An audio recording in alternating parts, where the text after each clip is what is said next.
Vous vous demandez quelles sont les nouveautés AWS des 2 dernières semaines? Eh bien, vous êtes au bon endroit. Je vais répondre à la question. Dans cet épisode, nous parlons encore une fois d'IPv6, mais cette fois au sujet de Kubernetes. Il y a aussi une nouvelle région en Indonésie, une nouvelle page d'accueil sur la console et un nouveau type d'instance pour le calcul haute performance. C'est le podcast AWS en français.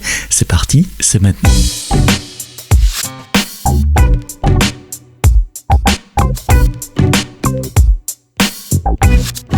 Bonjour et bienvenue dans le podcast AWS en français, le 2e numéro de cette année 2022. Ça fait beaucoup de deux, c'est le premier que j'enregistre, puisque l'autre avait été enregistré avec Julien Simon en fin d'année précédente, donc je me permets de vous adresser encore une fois les meilleurs vœux d'AWS et les miens pour cette année 2022 qui commence. Et elle a commencé, ou elle a terminé, je devrais dire plutôt, le 13 décembre dernier avec une nouvelle région à Jakarta, en Indonésie.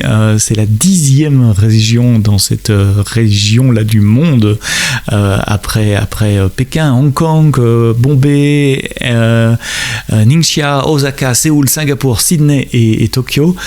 84 zones de disponibilité et 26 régions au total. Et puis vous savez, on en a annoncé également en Europe, du côté de Zurich et de Madrid, qui devrait arriver dans les mois qui viennent. Donc, je vous tiendrai au courant évidemment des nouvelles régions en Europe.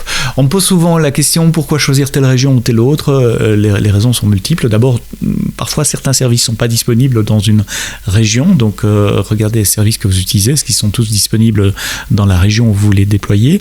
Et puis les deux principales raisons, c'est la latence, c'est-à-dire le temps qu'il faut pour envoyer des informations jusqu'à cette infrastructure et revenir. La latence, pas nécessairement pour vous, mais pour vos clients. Combien de temps il leur faut à leurs applications, à eux, pour communiquer avec votre infrastructure qui est dans une région. Donc si vous voulez minimiser la latence, vous devez minimiser la distance qu'il y a entre votre infrastructure et vos clients, et donc déployer au plus près de vos clients.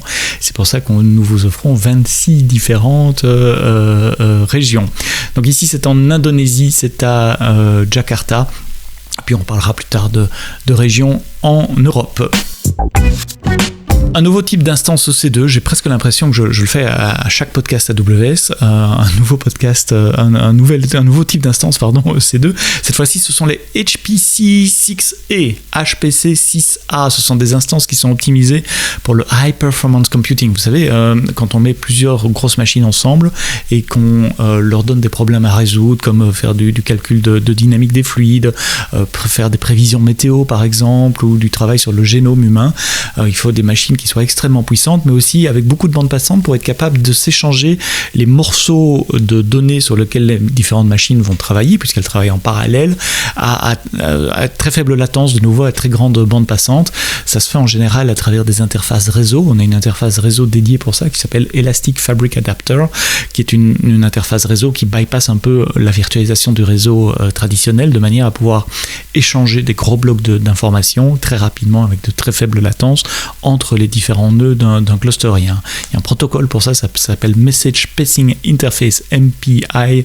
Je vous mets les liens évidemment dans les notes de ce podcast. Vous pouvez aller lire plus sur les interfaces réseau EFI. Donc, ces nouveaux types d'instances, ils combinent justement la virtualisation Nitro, ce qui permet de dédier 100% des cœurs du hardware à votre workload, à votre système d'exploitation et vos applications, de ne pas réserver une partie du hardware pour la virtualisation, et puis il permet d'accéder à ces interfaces réseau. On a des clients qui utilisent C2 pour faire du HPC avec les anciennes générations les C5, les C6 par exemple. On a un client notamment qui s'appelle, je suis en train de rechercher le nom, Descartes Lab, qui soumet régulièrement des supercomputers sur le top 500 Leanpack Benchmark. Vous savez, ce benchmark qui liste les plus gros supercomputers de la planète. Récemment, ils étaient dans le top 40. Quand je dis récemment, c'est en juin 2021, dans le top 40 de la liste, avec un cluster de, tenez-vous bien, 172 692 cœur. Et c'est avec la précédente génération d'instances, c'est pas avec ces nouvelles instances qu'on annonce aujourd'hui. Donc les HP6A, elles ont jusqu'à 96 CPU, presque 100 CPU et 384 Go de mémoire, jusqu'à 100 gigabits par seconde de bande passante sur le réseau pour échanger les informations justement avec les autres nœuds du cluster EFA pour l'interface graphique. On a fait des tests en interne et ce qui est assez intéressant, c'est de voir que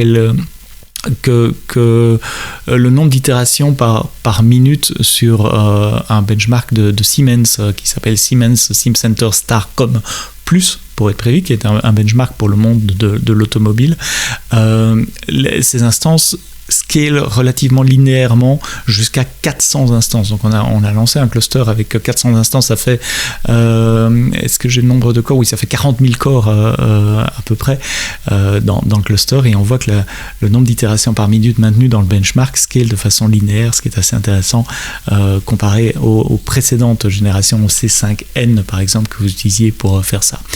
Donc je suis bien conscient que ça va concerner qu'un tout petit nombre d'entre vous qui écoutez le podcast AWS en français. Tout le monde ne fait pas du HPC, des supercomputers qui font des pétaflops d'opérations par seconde, mais c'est intéressant de voir cette branche-là de l'informatique également, et de voir une des directions dans lesquelles AWS évolue. Deux nouveautés qui vont vous concerner beaucoup plus directement, c'est pour ça que je les ai gardées pour la fin également. La première concerne Amazon Elastic Kubernetes Service, EKS. Vous savez, ce service manager qui vous permet de tourner vos containers Docker avec Kubernetes comme orchestrateur. Dans un épisode récent de décembre 2021 avec le solution architecte Renaud Van Eekhout, nous parlions d'IPv6 et on concluait l'épisode en vous disant restez branchés, il y a d'autres services qui vont inclure IPv6 dans le futur. Eh bien, en voilà un, c'est EKS. Il est maintenant possible d'utiliser IPv6 comme adressage pour les pods, c'est-à-dire les instances de containers que vous tournez sur vos containers EKS. Ce qui est très utile parce que Kubernetes a un modèle de réseau relativement plat, même totalement plat.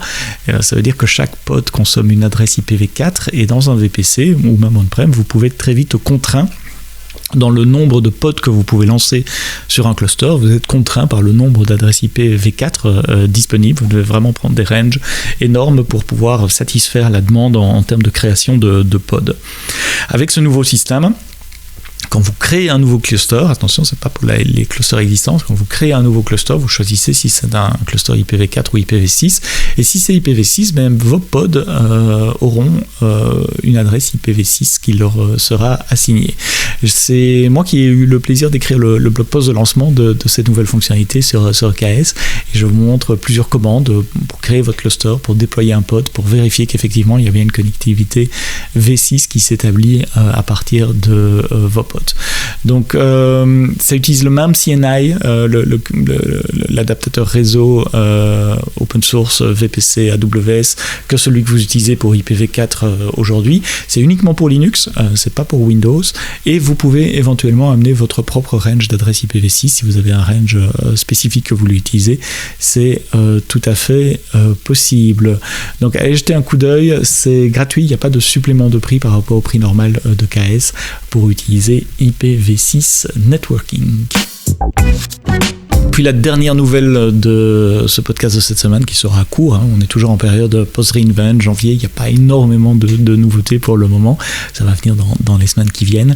Et vous l'avez peut-être déjà remarqué, j'ai vu pas mal d'activités sur LinkedIn et sur Twitter ces derniers jours à ce sujet. L'équipe de la console a lancé une nouvelle homepage pour la console. La homepage est là où vous atterrissez par défaut. Jusqu'à présent, c'était quand même quelque chose d'assez statique. Je crois qu'il y avait la liste des récents services que vous aviez vus, et puis le reste c'était des liens vers Welcome to AWS, des liens vers le training, des liens vers des tutoriaux pour explorer, etc. Maintenant, c'est quelque chose de beaucoup plus dynamique et orchestré comme un portal, c'est-à-dire fait de widgets. Un widget étant une petite pièce d'information. Vous pouvez choisir où vous mettez vos widgets à l'écran, donc vous pouvez customiser pour la première fois votre homepage de la console. Vous pouvez choisir quels sont les widgets que vous voulez voir et en quelle taille vous voulez les voir, en étroit ou en large. Donc vous avez la main sur le layout de la console. Il y a un widget avec les services récemment utilisés. Il y a encore des widgets statiques, hein, comme le Welcome to AWS, construisez une solution solutions, explorer AWS, cela reste aussi.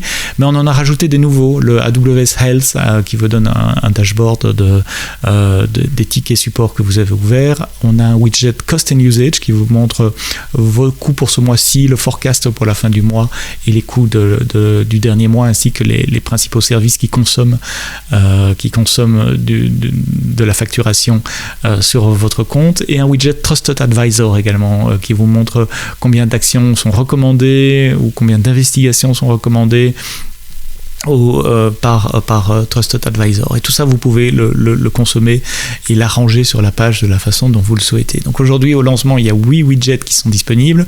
Il y en aura d'autres, c'est qu'un début.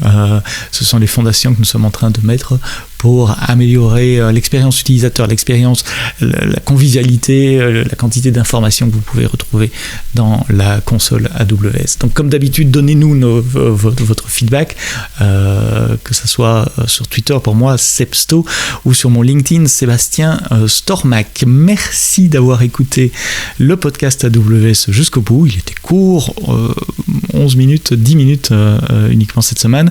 Continuez d'en parler autour de vous. Si vous aimez le podcast, parlez-en à vos collègues, partagez-le, mettez des petits pouces vers le haut, des étoiles, abonnez-vous avec la petite cloche ou quel que soit le système que vous utilisez pour écouter ce podcast, qui est disponible dans toutes les bonnes applications de podcast, comme j'ai habitude à le dire. La semaine prochaine, on parlera radio dans le podcast, une fois n'est pas coutume.